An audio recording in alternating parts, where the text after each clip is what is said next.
तो क्या कई बड़े सवाल हैं। क्या पश्चिम बंगाल में राष्ट्रपति शासन लग सकता है? सुप्रीम कोर्ट इस मामले की सुनवाई करेगा। हालांकि कुछ याचिकाओं को सुप्रीम कोर्ट इनकार भी कर चुका है, वो मीडिया रिपोर्ट्स के हवाले से थी। इन तमाम सवालों के जवाब के लिए थोड़ा इंतजार करना होगा। आपके साथ मैं हूं ललित प्रजापति। क्या अपडेट है इसका वो आप जान लीजिए। मुर्शिदाबाद हिंसा मामले में सुप्रीम कोर्ट के जो जस्टिस हैं बी आर गवई की बेंच आज वो सुनवाई करेगी। इस संबंध में वकील विष्णु शंकर जैन ने याचिका लगाई है। इस पर सुनवाई करने के लिए अदालत तैयार हो गई है। याचिका में मांग ये कि पश्चिम बंगाल में राष्ट्रपति शासन और अर्धसैनिक बलों की तैनाती की जाए। दरअसल 13 अप्रैल को मुर्शिदाबाद में हुई झड़प के बाद से राष्ट्रपति शासन लगाने की मांग उठ रही है। इसे लेकर बाकायदा विश्व हिंदू परिषद तो प्रदर्शन भी कर चुका है। बीजेपी भी इस तरह की मांग कर रही है जो विपक्ष में है वहां।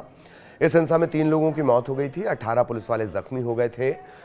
थोड़ा सा ये भी जान लीजिए, विष्णु शंकर जैन जो हैं 9 अक्टूबर 1986 को जन्मे। 2010 में बालाजी लॉ कॉलेज से इन्होंने कानून की डिग्री हासिल की और राम जन्मभूमि मामले में अपने कानूनी करियर की इन्होंने शुरुआत की। अयोध्या, ज्ञानवापी, कुतुब मीनार, ताजमहल, इस तरह के जो मामले हैं इसमें उनकी भूमिका रही है। और उनके पिता हरिशंकर जैन, उनकी जो जोड़ी है Hindu front for justice, Hindu Mahasabha, Goa की सनातन संस्था, भगवा रक्षा वाहिनी, ये मैंने आपको बताया उनका प्रोफाइल है। इन्होंने ही याचिका लगाई है और इसी को लेकर आज सुनवाई होनी है। राष्ट्रपति शासन लागू करने की मांग पर जवाब देते हुए सुप्रीम कोर्ट की पीठ ने कहा था कि आप चाहते हैं कि हम राष्ट्रपति शासन लागू करने के लिए रिट जारी करें। अभी हमें और विधायी और कार्यपालिका के अधिकारों में दखल देने के लिए वैसे ही दोषी ठहराया जा रहा है, ये अदालत ने कहा था। तो अब आज इस पर सुनवाई होनी है।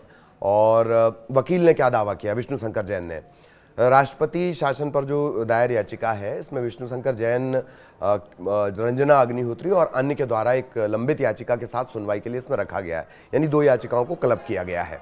इन्होंने 2021 में पश्चिम बंगाल में चुनाव के बाद की हिंसा के संदर्भ में राष्ट्रपति शासन की मांग की थी।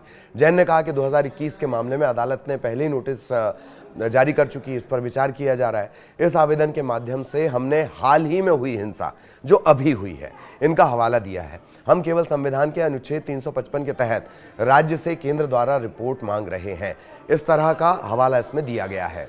ये जो अनुच्छेद 355 है, आपने बार बार सुना होगा, राज्यों को बाहरी आक्रमण और आंतरिक अशांति से बचाने के लिए संघ के कर्तव्य से जुड़ा हुआ है, जो राष्ट्रपति शासन लगाने का आधार बनता है। इस प्रावधान के तहत केंद्र को यह सुनिश्चित करना होता है कि राज्य संविधान के प्रावधानों के मुताबिक चले।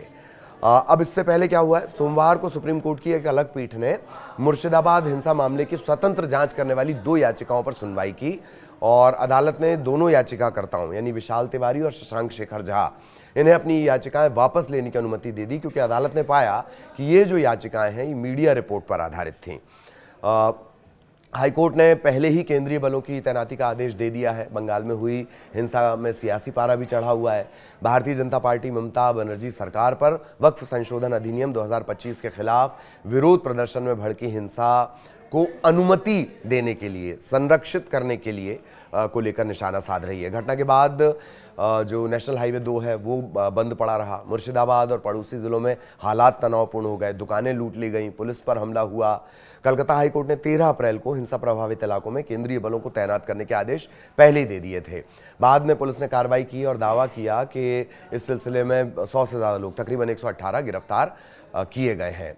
अब मामला फिर से आते हैं कि क्या आज जो सुनवाई होनी है इसमें अदालत की तरफ से कुछ ऐसा कहा जा सकता है?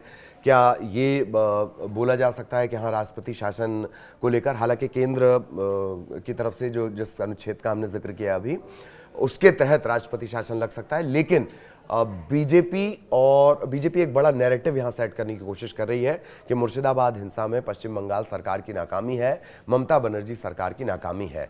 विश्व हिंदू परिषद लगातार इसे लेकर आंदोलन कर रहा है। पहले कोलकाता में आंदोलन किया गया, फिर राष्ट्रव्यापी आंदोलन किया गया कि पश्चिम बंगाल में राष्ट्रपति शासन लगाया जाना चाहिए। और अब विष्णु शंकर जैन, संभल, ज्ञानवापी, इस तरह के मामले में विष्णु शंकर जैन और इनके जो पिता हैं उनके नाम अक्सर आपने सुने होंगे, अब वो याचिका लेकर गए हैं सबसे बड़ी अदालत में कि पश्चिम बंगाल में राष्ट्रपति शासन लगा देना चाहिए।